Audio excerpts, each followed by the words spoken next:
캐나다 국적의 전직 UFC 종합격투기 챔피언이 있습니다.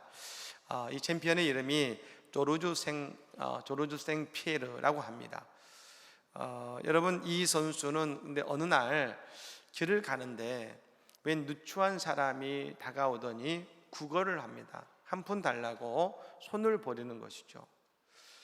근데 이 생피에르 선수가 자세히 보았더니 깜짝 놀란 것은 뭐냐면, 자신이 학창 시절에 자신을 때리고 자신의 옷을 벗기고 옷을 빼앗았던 그 일진 학생이 바로 그 구걸하는 사람인 것입니다.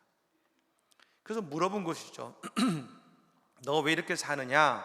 라고 묻자 그 친구가 그냥 하던 일이 잘 안 돼서 그렇게 되었다고 이야기를 한 것입니다. 그때 이 생피에르 선수는 그런 말을 해줍니다. 그만 이렇게 살고 정신 좀 차려라. 너 충분히 가능성이 있는 사람이잖아.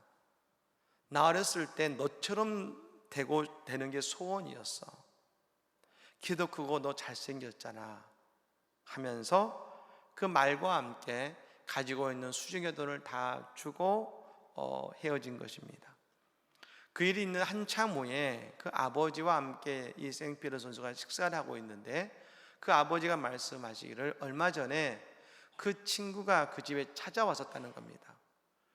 그리고 이 생피에르 선수의 말에 너무나 감동받고 이제는 직장을 생활을 하면서 생활을 안정하고 있다고 말을 전하면서 고맙다는 말을 꼭 전해주라고 한 것입니다. 생피에르 선수는 어릴 적 그 친구가 너무나 싫었다는 것입니다. 하지만 길에서 다시 만나 복수보다 용서에 가까운 행동을 하고 보니 오히려 마음이 편하다고 말하고 있는 것이죠. 흔히 사람들은 가장 멋진 복수의 방법이다라고 말하지만, 이것이 가능했던 이유는 이 생피에르 선수가 챔피언이 되고서 그 분야의 최고가 되었을 뿐 아니라 그로 인해서 자신의 자존감이 높아졌기 때문에 그와 같이 할 수 있었던 것 아니겠습니까? 오늘 우리도 누군가를 도와주고 용서할 수 있는 것은 그냥 우리의 마음만으로 되는 것이 아니라는 것입니다. 우리가 예수님 안에서 우리의 믿음의 자존감이 높아질 때에 우리는 당당하게 세상을 품고 이해하면서 나아갈 수가 있는 것입니다. 오늘 예배는 가운데 나를 세워주시고 나에게 힘을 주시는 하나님의 거룩한 능력 역사를 경험함을 통해서 나의 믿음의 자존감이 높아져서 오늘 또 우리가 사랑하고 섬기고 이해하는 복된 삶을 살아가는 우리 모든 성도들이 다 되시기를 예수님으로 간절히 축복합니다. 아멘. 오늘 본문은 삼손의 마지막을 이야기해 주고 있습니다. 사실 여러분, 삼손의 이야기는 대단히 극적일 때가 참 많죠. 우리가 지난 시간에 보았던 에낙고레에 관련된 말씀도 그렇지 않습니까? 그 블레셋 사람들이 삼손을 잡으러 왔을 때, 그것도 자기 민족인 유다 족속 3,000명이 삼손을 두 줄에 묶어서 블레셋 앞으로 데리고 오지 않습니까? 근데 그때 여호와의 영이 삼손에게 임해서 줄을 끊고 길에 있던 낙타 특별을 주어서 그 블레셋 사람 1,000명을 죽이고 태반이 도망가게 만드는 놀라운 일을 경험하고, 하나님이 에낙고레의 셈을 통해서 그 삼손을 위로하시는 이야기죠. 그런데 오늘 본문의 말씀도 그렇습니다. 힘을 잃어버린 삼손이 눈이 뽑히고 블레셋 사람들의 조롱거리가 됩니다. 그런데 결국 그 다곤 신전을 무너뜨림을 통해서 3,000명의 사람이 죽어서 삼손이 살아있을 때 죽였던 블레셋 사람보다 더 많은 블레셋 사람들을 죽이는, 그리고 삼손도 죽음을 맞이하는 극적인 이야기로 끝을 맺고 있는 것이죠. 여러분, 삼손은 도대체 누구일까요? 어떤 사람일까요? 제가 삼손 신드롬이라는 책을 봤더니 삼손이 강한 남자들이 가지고 있는 12가지 문제점을 가지고 안고 있었다고 이야기한 것을 보았습니다. 그래서 우리도 삼손의 이야기를 보면 그렇게 보이기도 합니다. 삼손은 힘만 세고 단순해 보입니다. 여자만 밝히는 것 같습니다. 별로 기도하지도 않습니다. 근데 여러분, 우리가 그 삼손에 대한 그런 이야기들은 있지만 어떻게 삼손이라는 사람을 정확하게 우리가 알 수 있을까요? 그것은 아마도 삼손을 향한 다른 사람들의 이야기를 통해 삼손을 정확하게 우리는 파악할 수 있을 것입니다. 여러분, 우리도 보면 우리 자신의 모습을요 잘 모를 때가 많습니다. 언제나 내가 옳은 것 같고 나는 부족함이 없어 보이기도 합니다. 여러분, 그런 때에 우리는 다른 사람이 나를 어떻게 생각하고 있는지를 잘 들을 필요가 있는 것이죠. 우리가 이렇게 말하지 않습니까? 내 목소리가 있습니다만 우리가 알다시피 내 목소리를 내가 듣는 소리와 상대가 듣는 목소리가 다르지 않습니까? 근데 상대가 듣는 그 소리가 사실은 본래의 나의 목소리인 것처럼 말입니다. 우리는 내 진짜 목소리도 잘 구별하지 못하는 것이 오늘 우리들의 모습인 것이죠. 제가 얼마 전에 이찬수 목사님의 설교의 한 대목을 들었는데요, 이 목사님이 어느 부흥에 가셔서 성도들에게 물었답니다. 교회에서 상처받은 적 있으신 분, 누군가에게 상처받은 적 있으신 분 손 들어보십시오 했더니 거의 대부분 성도들이 다 손을 들더랍니다. 손 내리시고 이번엔 상처를 준 적이 있다고 생각하는 분은 손 들어보십시오 했더니 몇 분이 손을 들려고 쭈뼛쭈뼛 하다가 아무도 안 들거든요. 그러니까 아무도 손을 안 드는 것이죠. 여러분, 대부분 교회인들이 상처받았다 하는데, 누군가의 상처를 받았다는데 상처를 줬다는 사람은 없습니다. 곧 오늘 내가 하는 일과 내가 하는 행동에 대해서 나는 무조건 옳고 남이 상처받지 않는다고 생각하는 것입니다. 이것은 우리 자신을 우리 스스로 잘 모른다는 이야기 아니겠습니까? 하나님께서 1,000번제를 드린 솔로몬에게 그 밤에 나타나셔서 말씀하셨습니다. 내가 너에게 무엇을 줄까 구하라. 그 말씀하셨을 때 솔로몬 하나님께 내게 지혜로운 마음을 주십시오라고 지혜로운 마음을 하나님께 구합니다. 여러분, 여기서 지혜로운 마음이 히브리어의 원래적 의미로는 이것입니다. 듣는 마음입니다. 듣는 마음.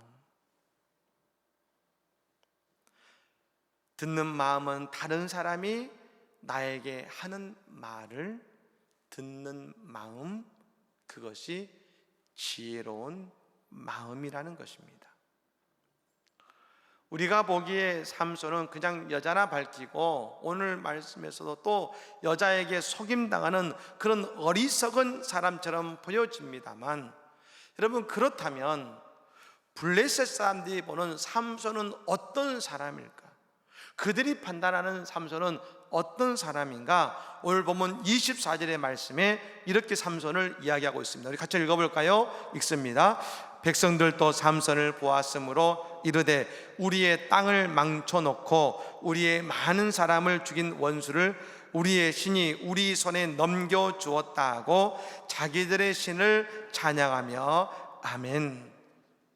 블레셋 사람들은 삼손을 이렇게 평가했습니다. 우리의 땅을 망쳐놓은 사람, 우리의 많은 사람을 죽인 원수, 우리의 신이 우리의 손에 넘겨준 사람. 즉 삼손은 어떤 사람입니까? 자신들이 어찌할 수 없고 자신들의 다곤신이 넘겨주어야 겨우 잡을 수 있는 그런 원수 같은 사람이라는 것입니다. 여러분, 왜 오늘 삼손을 그와 같이 잔인하게 다루고 철저히 조롱했는지가 이해가 되죠, 이 말씀을 보면. 근데 우리가 보는 삼손과 다르지 않습니까? 삼손이 여러분 블레셋에 잡히고 조롱거리가 되었다는 것은 다른 말로 하면 그는 하나님의 종이요 사사로서 그가 해야 할 역할을 잘 해냈다는 것을 의미할 것입니다. 하나님께서 마지막에 삼손의 기도를 들어주셨습니다.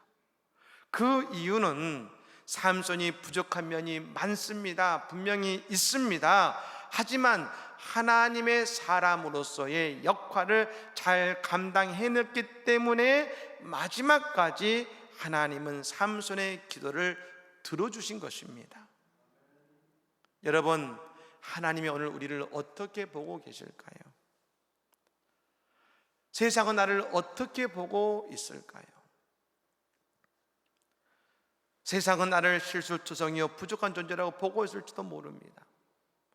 아니, 오늘 내 인생의 자존감이 낮아져서 나는 아무것도 할 수 없어 라고 내 자신을 그렇게 여기고 있을지도 모릅니다. 나는 아무것도 아니야 라고 말할지도 모릅니다.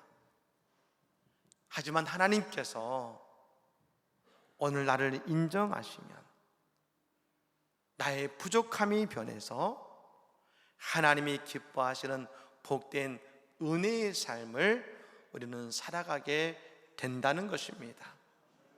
오늘 하나님이 인정하시는 인생이 되어서 복된 삶을 살아가시기를 간절히 축복합니다.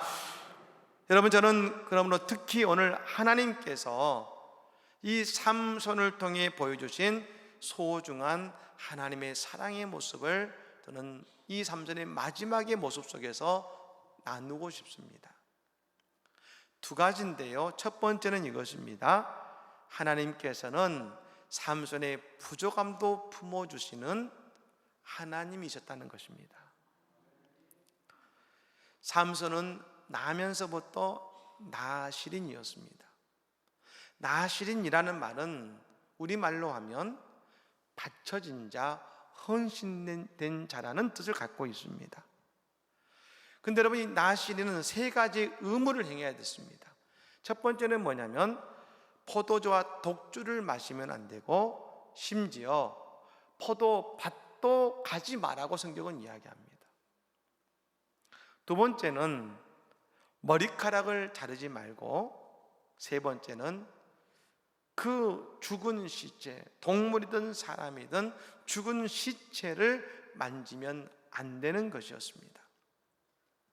나시린은 이 가운데 한 가지만 어기더라도 나신인으로서의 자격이 부족한 것입니다. 근데 여러분, 삼손을 보면요, 삼손이 그의 사역을 시작하게 됐을 때, 처음 등장할 때 저 딥나에서 여인과 결혼하기 위해서 부모님과 함께 그 딥나를 가는 중에 지름길을 택했습니다. 그 지름길이 어디냐면 포도밭, 포도원이었습니다. 근데 여러분, 그곳에 갔더니 젊은 사자를 만났고 하나님의 영이 임해서 그 사자를 죽입니다.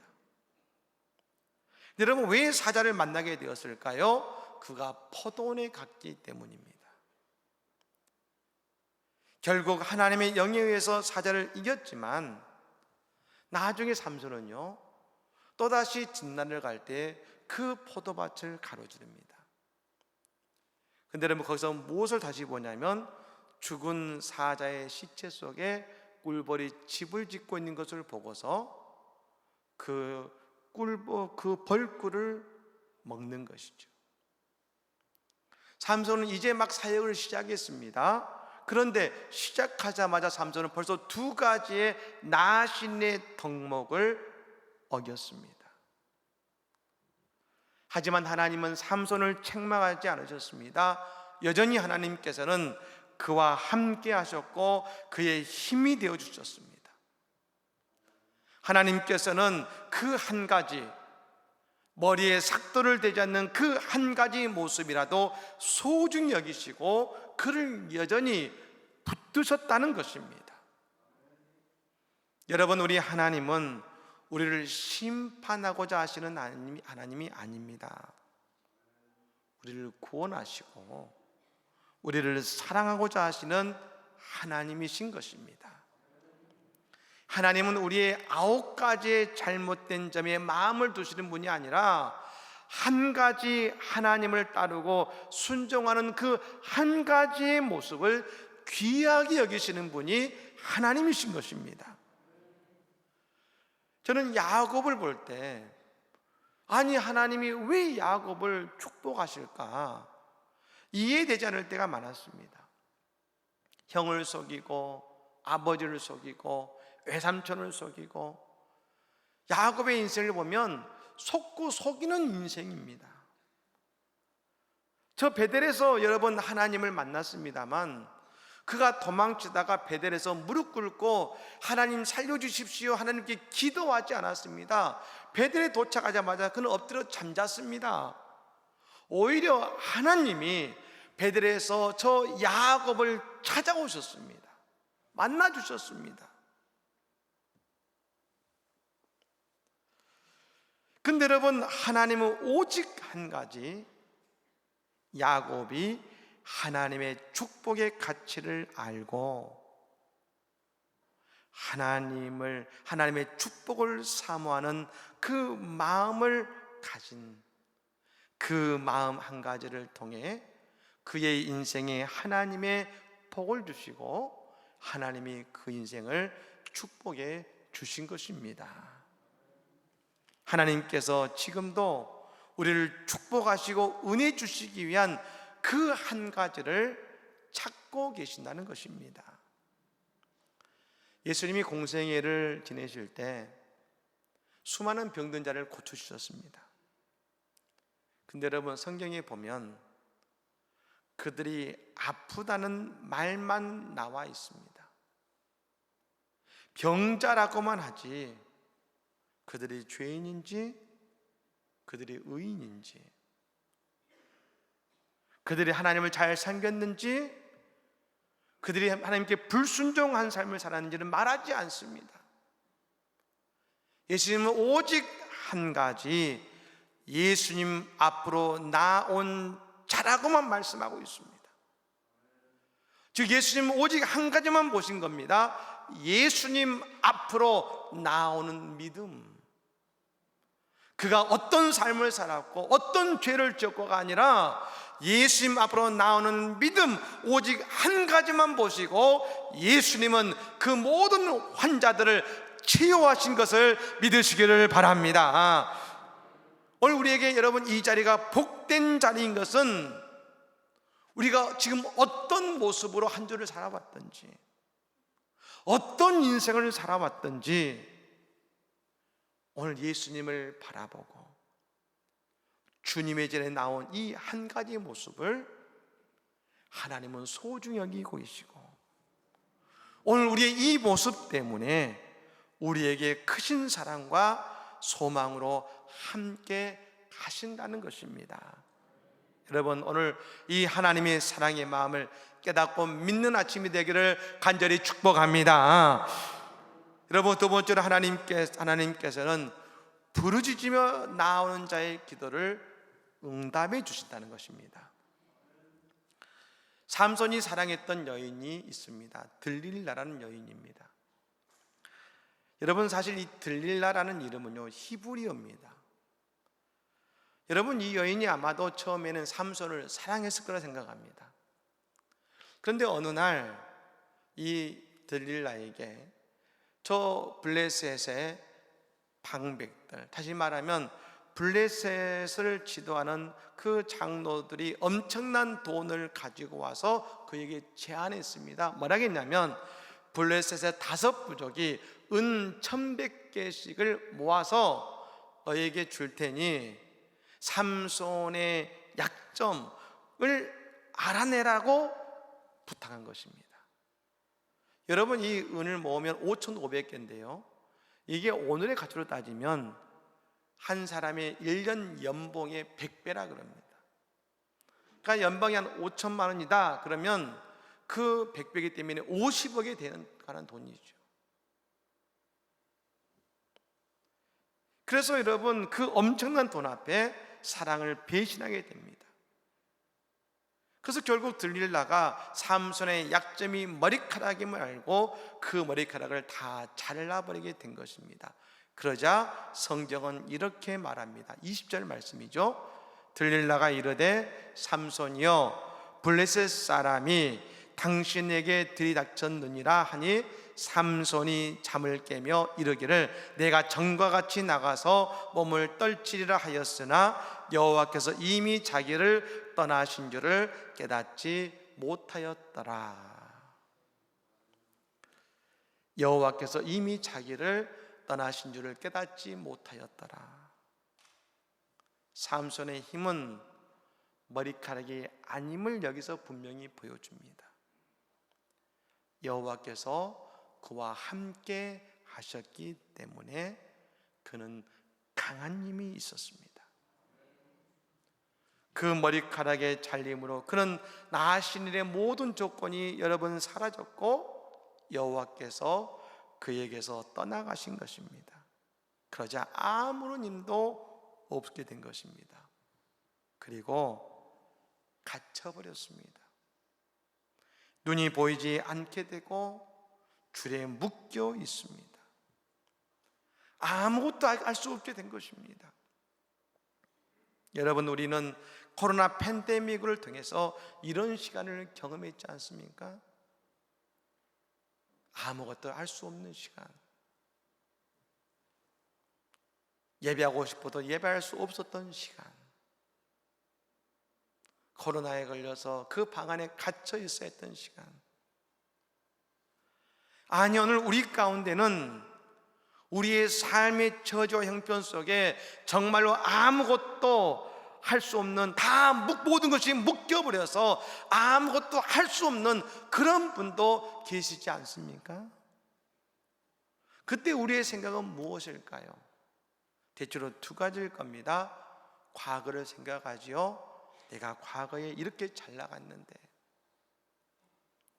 또 한 가지 나의 공로를 생각하지요. 내가 이렇게 했었는데. 삼손도 처음엔 그랬을 것입니다.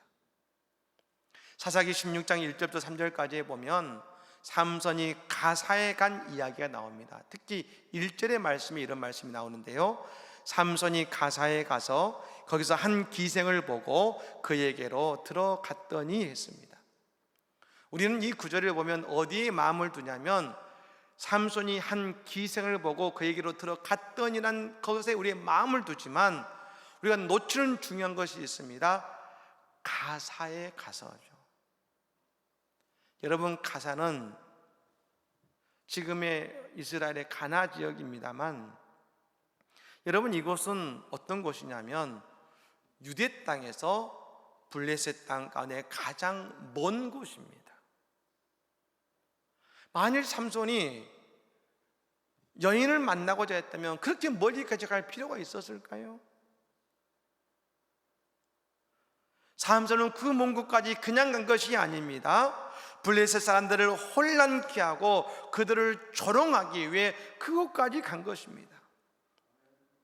여러분, 그래서 삼손이 있는 것을 알고 블레셋의 사람들이 그를 잡으러 왔을 때 어떻게 했습니까? 그것을 뛰쳐나가서 이 가사의 성문과 문지방과 문고리를 여러분 문설주와 문빗장까지 모두 빼어가지고, 여러분 그게 얼마나 무겁겠습니까? 그걸 어깨에 짊어지고 헤브론까지 갔다겠습니다. 여러분, 헤브론은 어디냐면 가사부터 헤브론까지 60km입니다. 60km. 고속도로가 아닙니다. 산길을 60km를 넘어서 그것을 짊어지고 갔습니다. 왜 갔습니까? 놀기 위한 것이 아니라 그들을 조롱하고 그들을 혼란케 하기 위해 삼손은 갔던 것입니다.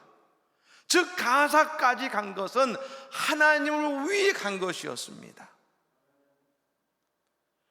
처음에는 그러므로 내가 하나님을 위해, 이스라엘을 위해 이렇게까지 한 내가 왜 이런 고통을 당해야 되는가 생각했을 것입니다. 여러분은 어떠십니까? 내가 이렇게 열심히 살아왔는데, 내가 왜 이렇게 어려운 처지에 있어야 되는가? 내가 한다고 기도했는데 내가 왜 이렇게 어려운 처지에 있어야 되는가? 스스로 말하고 있지는 않으십니까? 근데 여러분, 하나님은 어떻게 반응하셨습니까? 무엇에 반응해 주셨습니까?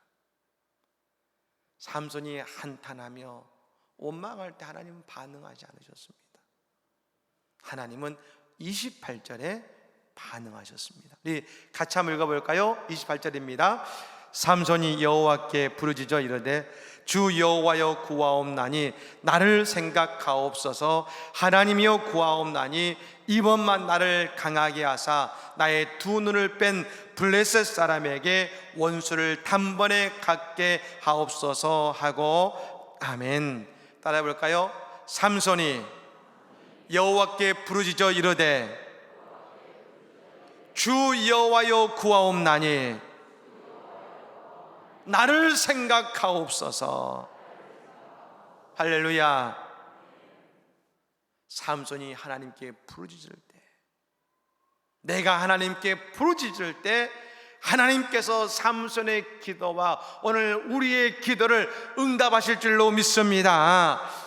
여러분, 하나님께서는 삼손의 잘못과 부족함에 마음을 두신 것이 아니라 오늘 하나님께 부르짖어 여호와께 구하는 그의 기도에 화답하고 계신 것입니다. 여러분, 부르짖어 구했다겠습니다. 간절하지 않으면 부르짖을 수 없습니다. 간절하면 부르짖습니다. 하나님께 부르짖게 되어 있는 것입니다. 오늘 삼손이 부르짖었다겠습니다. 이거 원통함이 아니라 간절함입니다. 간절함. 여러분, 혹시 부르짖어 기도할 일이 없으셨습니까? 저는 어떤 분들은 삶에서 큰 어려움도 없고 결코 부르짖어 기도할 일이 별로 없었습니다 라고 하실지 모르지만, 그것은 내가 아무런 문제 없이 세상을 살아온 것이 아니라 어쩌면 나는 포기하고 절망하고 무시하고 살아왔는지 모릅니다. 내 마음에 대해서요. 하지만 우리가 예수님 만나면 우리에게 나타나는 변화가 있습니다.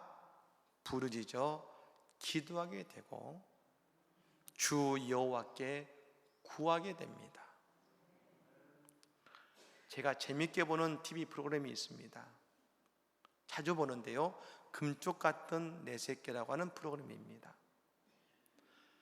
부모님이 감당이 안 돼서 그 아이를 어떻게 해결해 주라고, 솔루션을 달라고 상담하고 요청한 것이지요. 근데 여러분, 그 프로그램을 보면 모두 다 공통된 한 가지 문제가 있습니다. 다 모든 부모들은 아이들의 문제라고 생각하고 의뢰했는데 그 상담의 결과는 그 모든 것이 다 아버지와 어머니의 문제에서 비롯된 것들이었습니다. 그때까지 그 부모들은 자신들은 문제가 없다 생각했습니다. 나는 최선을 다했고 나는 할 만큼 했고 나는 헌신했다 생각했지만 그 모든 것이 다 아버지와 어머니의 문제였습니다. 그때까지 자신의 문제가 뭔지, 상처가 뭔지를 몰랐습니다. 하지만 알게 될 때 모두 다 눈물을 흘리면서 간절한 모습으로 이 문제를 해결해 주세요 나오는 것입니다.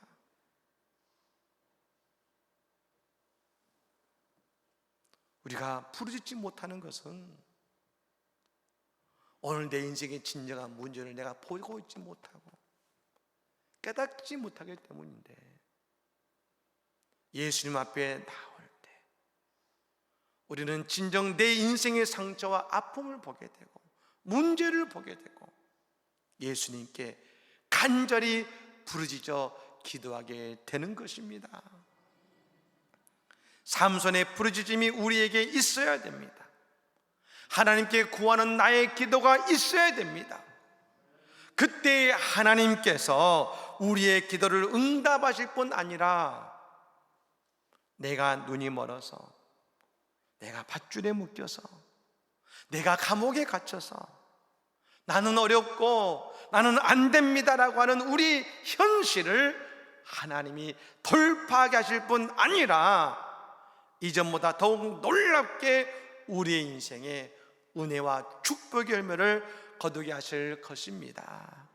사랑하는 여러분, 오늘 이 시간 우리의 연약함과 부족함을 보지 않고 주님 앞에 나아와 간구하는 우리의 그 모습을 바라보시며 오늘 삼손에게 응답하신 하나님, 오늘 우리에게 묶여있고 매는 우리에게 응답하시는 그 하나님의 위대한 은혜를 경험하는 이 아침이 다 되시기를 예수 이름으로 간절히 축복합니다. 아멘.